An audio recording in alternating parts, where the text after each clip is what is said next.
First Lady, Madam Fatumata BAH BARROW. Gonga ba julde.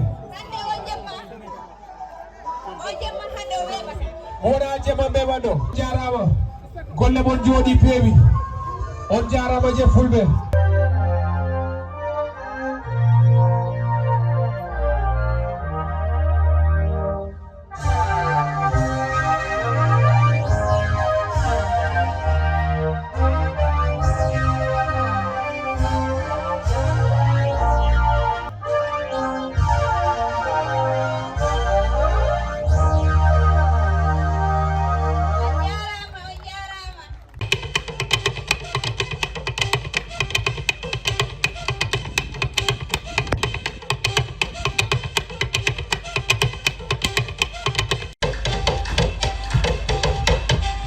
Fijoji certuɗi ɓe nalankoɓe lolluɓe umoriɓe leyɗe kewɗe hono Guinée, Sénégal e Guinée Bissau ngam arde tawtorede ngol koolol. Fijoji kaddule fina tawa wondude faruji mumen fof no tawa e maggol. E nde lunde folotiro ɓurɗo wawde fulfulde waɗama ngam mawningol pulaku. Moussa Baldé ardiɗo nde fedde Fulɓe Afrika wi wonde fandare ngal kawrital ko miccinde sukaɓe jokolɓe teddingol pinal mumen.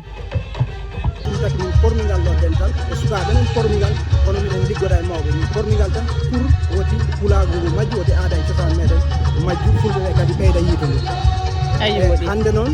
sa laari ɗo han ko programme mawɗo wonɗo e programme o ko woni juuragol ñalande Fulɓe Africa woni hitande fof minen mbowi wadde juuragol ngol saabu golle ɗe min mbaɗi ɗe pour hawridingol fulɓe ɓe watta ɓe hunde wotere sino min mbatta tan noon min kawrindina fulɓe ɓe min nodda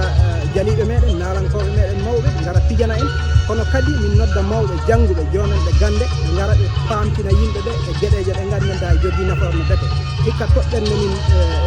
noddinde woni tan no laariten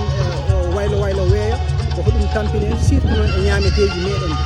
wadde Fulɓe Africa noddat mawɓe joguiɓe gandal ko wayno hikka momin noddi o woni e First Lady Fatumata BAH BARROW mo gandanta ko ɓeygure laamiɗo nder leydi Gammbiya kame alhaji julde sok hooreejo tabital pulagu toon to leydi Sierra Leone mo gandanta kadi ko bajotoɗo lamɗo leydi o ko faati e julagu saabu enen Fulɓe en gandi nafa julagu kame mo gandanta e ministre agriculture woni risaji wittoji mawɗi e sengo ndema e gaynaka ɓen jewtana en han nde ɗo toɓɓere nde gandanta e jogui nafoore. Sabu fayda gonɗo e ngol koolol yimɓe hewɓe ƴuuri leyɗe ɗuɗɗe nder adunaru ndu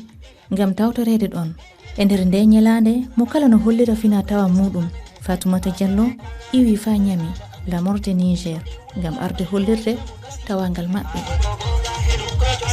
Enen noon koye Fulɓe ñamina ɗum waɗi hande gardumi ni ɓorno rimini ha hawri ɗugo sonen koye jiɓɓe cosaan enen kala ɗo jaaɗen koye cosaan bonɗen so min waɗi wakkalma enen ko wakkalma ganduɗen eɗe ñaroɗe ɗe mbaɗɗen e wakkalma noon ko neɗɗo mo gandanɗama ko neɗɗo diwtaɗo rek foti ɗum wat kala mbo diwtaka a fotani wat wakkalma mbaten su neɗɗo mo gandanɗama koñ gokkoñ bonkonen suka naɓaɗo ladde sa yeehi ladde ni a loccitama ɗum foti wat si a diwtama a loccitaka ni ano foti wat ɗeni ñaaƴa so ɗum ɗonne ko yettere Allah e meɗen so ko ɗum parnortoɗen ɗum ko ID card meɗen e ɓe hoɓɓe no tawa e maɓɓe Hadiaysatu Bari goto e imminaɓe tabutal pulagu Sierra Leone e biyol makko hono ngal kawrital ko hunde meccinore mo ñaaƴo walla faaro Fulɓe kila aranden. Pullo ko woni cultural pullo menen ɓay woni aduna Allah fof harayno gasana gotum kono menen ɓiɓɓe Fulɓe ɓe mora ɓe jubaɗe ma ɓe mora ɓe piili ɗum fof ko pulal piili ɓe mora ɓe juuri ni juro cewkoye ɓe adda ɗo ɓe yuɓɓa mbuuɗi ɓe mora ɓe jurol gongol ara ɗum ko jiɓɓe ɓe waɗa ɓe mulle ɓe waɗa gude leppi ɗi ko ɗum woni cultural pullo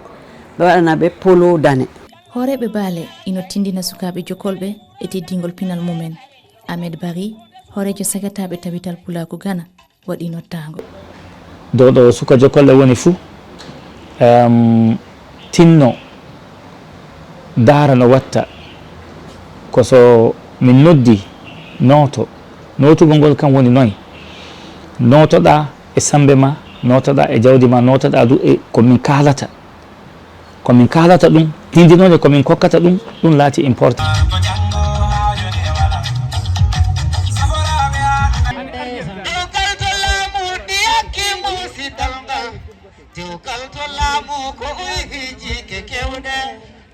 Mingome chukalel mi wawa ma mi walle Mingome chukalel simi jumi jafo don mi ya Abale kala mo daw sa do bel Acha DJ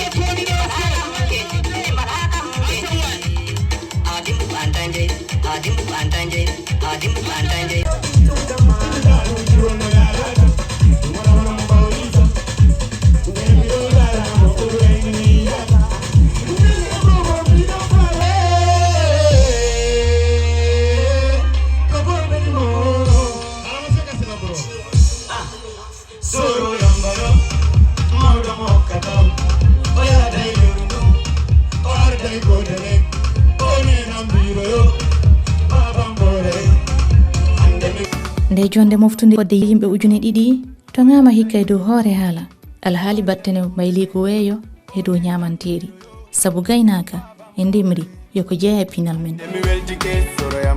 soro yamba yo soro yamba